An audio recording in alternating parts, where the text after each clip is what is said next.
जीवन में प्रत्येक व्यक्ति किसी न किसी चमत्कार की खोज कर रहा है। बुराई नहीं है उसमें, वो खोज सकता है। जीवन में हम जैसे-जैसे यात्रा करते हैं, जैसे-जैसे विकसित होते हैं, जैसे-जैसे जीवन में हमारी इच्छाएँ विकसित होती हैं, हमारी समझ विकसित होती है, तो हमारी खोज भी बदलती है। और ये खोज बदलती रहे, ये बहुत आवश्यक है। कौन व्यक्ति कहाँ पर जाकर अटक जाता है, किन बातों में वो उलझ के रह जाता है, कौन सी बातें उसको आकर्षित करती हैं, इस सब से उसके जीवन में जो उसका विकास है वो पता चलता है।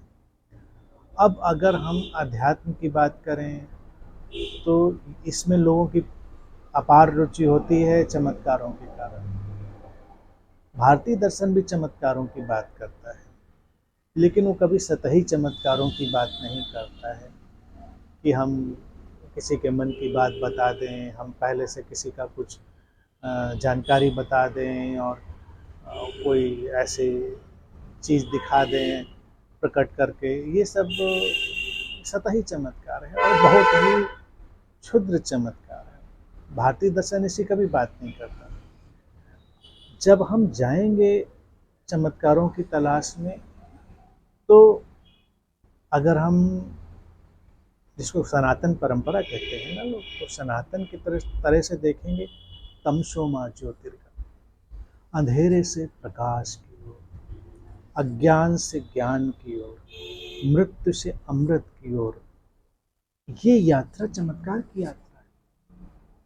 अब आजकल जैसे क्या परिदृश्य है, सनातन शब्द भी इतना धूल में लिपट गया है। सनातन, हर बात में लोग सनातन सनातन करते रहते हैं। कई बार मेरी बातें सुनकर भी कई लोग ऐसी प्रतिक्रियाएं देते हैं कि आप तो सनातन का विरोध कर रहे हैं, आप जैसे लोगों से ही सनातन इस तरह से गड्ढे में जा रहा है। एक तो वो सनातन शब्द का अर्थ नहीं समझते। सनातन शब्द का अर्थ होता है वही जो कभी नष्ट नहीं होता, जो इटर्नल है, शाश्वत है, वही सनातन है। जो ज्ञान किसी भी बात से नष्ट हो जाए, प्रभावित हो जाए, वो सनातन और शाश्वत तो हुआ नहीं। अब भारतीय परंपरा सनातन परंपरा है, भारतीय दर्शन की, भारतीय अध्यात्म की परंपरा सनातन परंपरा है। अब ये क्या कहता है, कभी भी यहाँ पर हमको सतही बातों का उल्लेख नहीं मिलेगा। अगर मिलेगा भी तो वो सतही लोगों ने ही शामिल किया होगा भारतीय दर्शन में। भारतीय दर्शन में जाएंगे तो वहाँ पर तो बहुत ऊंचाई की बातें, गहराई की बातें हैं। मूल रूप से सबसे बड़ा चमत्कार मनुष्य का अपने होने में प्रवेश, जो उसका होना है उसमें प्रवेश कर जाना।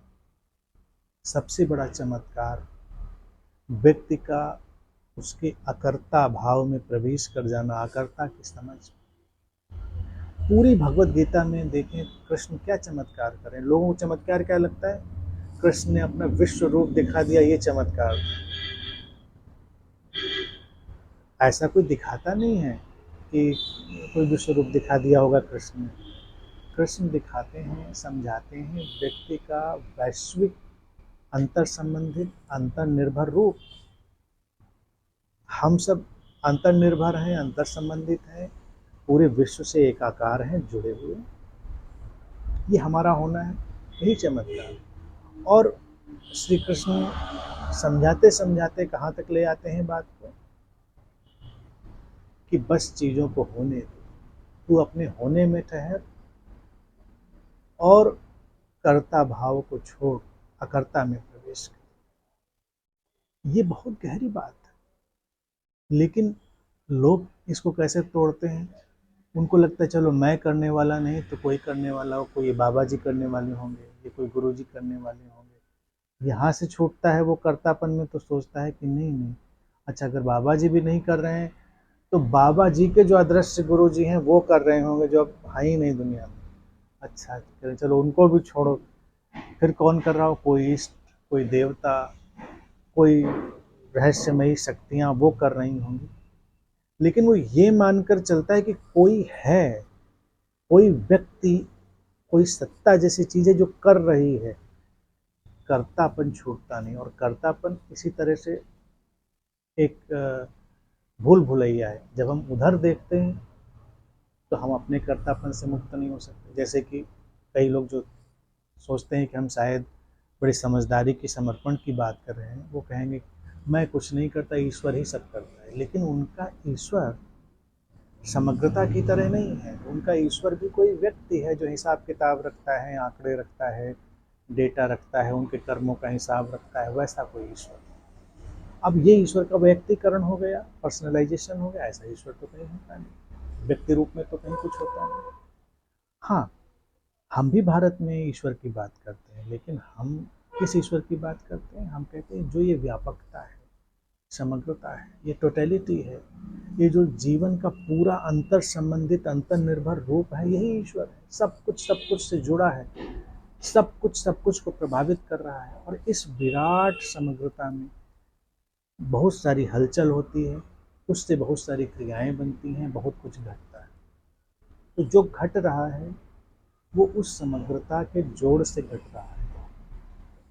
उसको करने वाला कोई एक बिंदु नहीं है, व्यक्ति नहीं है कि ये इस बिंदु से सारी चीज हो रही है। ये समझने की बात है। तो भारत में जब हम चमत्कार की बात करेंगे तो ये मूल चमत्कार है कि करने वाला कोई नहीं, लेकिन फिर भी सब हो रहा है। ना व्यक्ति, ना कोई गुरु, ना कोई इष्ट, ना कोई देवता, ना कोई देवी, ना कोई अदृश्य सत्ता, ना कोई अदृश्य शक्ति। समग्रता, टोटलिटी, ये होना मात्र, दिस एग्जिस्टेंस। अब ये बात अगर कोई समझता है तो ये सबसे बड़ा चमत्कार, ये सबसे बड़े चमत्कार में प्रवेश है। और दूसरी बात, हर व्यक्ति दुख में खोया है। दुखों की अंतहीन श्रृंखला, अंतहीन दुखों का जाल।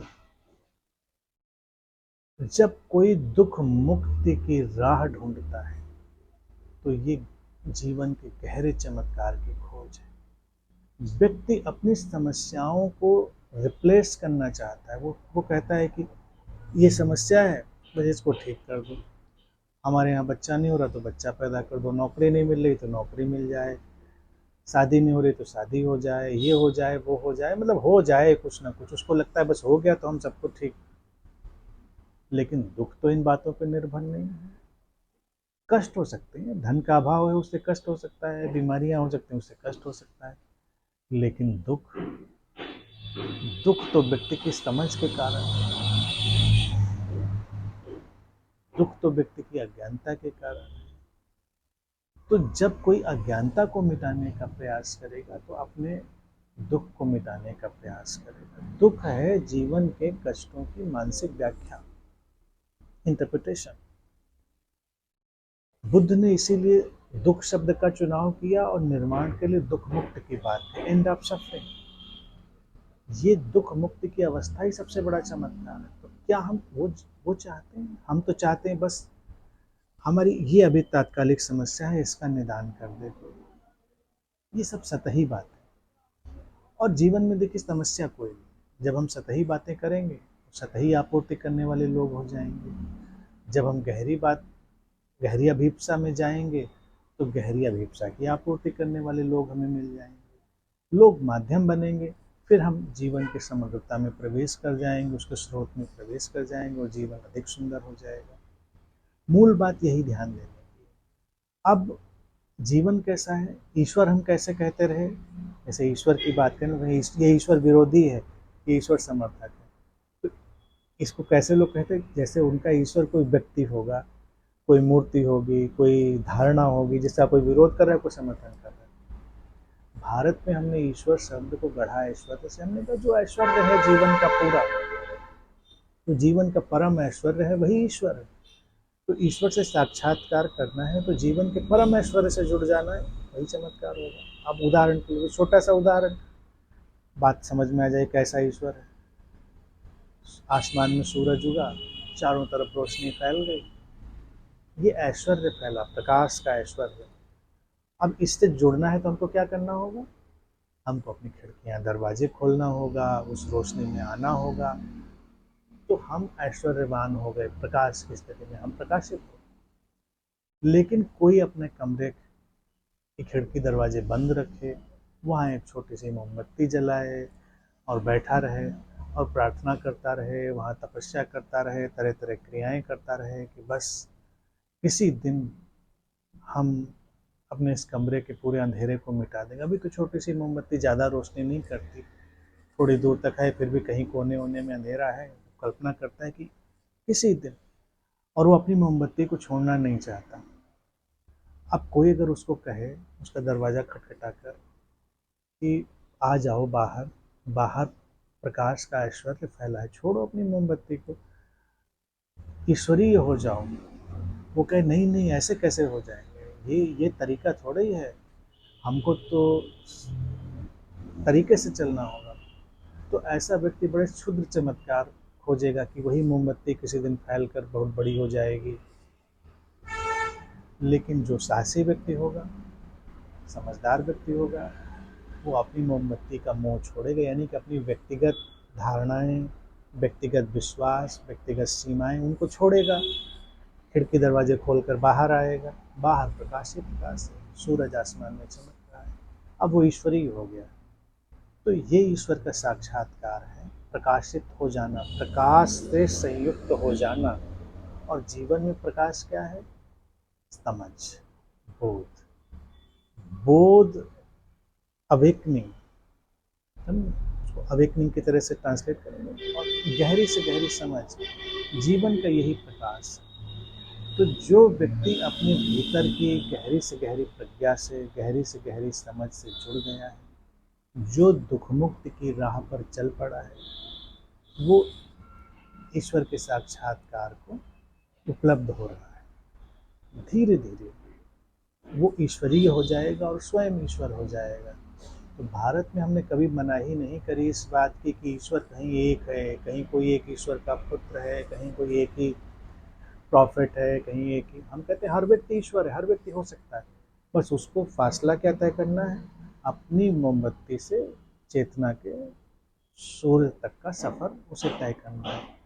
अपनी धारणाएं, अपनी सीमाएं छोड़ेंगे तो हम उस व्यापकता, उस समग्रता के हिस्से हो जाएंगे, उससे जुड़ जाएंगे। और ये जीवन का सबसे बड़ा चमत्कार है। बाकी तो सतही बातें चलती रहेंगी, जीवन आता रहेगा, जाता रहेगा। और जिस व्यक्ति को ये बात प्रारंभिक तल पर भी समझ में आ गई, तो वो स्वयं की शक्तियों को जगाकर अपने जीवन का समाधान कर देगा। वो कभी भी अपने समाधान के लिए इधर उधर भटकेगा नहीं, स्वयं समाधान कर लेगा। और अस्तित्व ने हर व्यक्ति को सक्षम बनाया है कि वो स्वयं का समाधान, जीवन की तमाम स्थितियों का समाधान स्वयं कर सकता है। इसमें कोई भी समस्या, कोई भी अड़चन नहीं।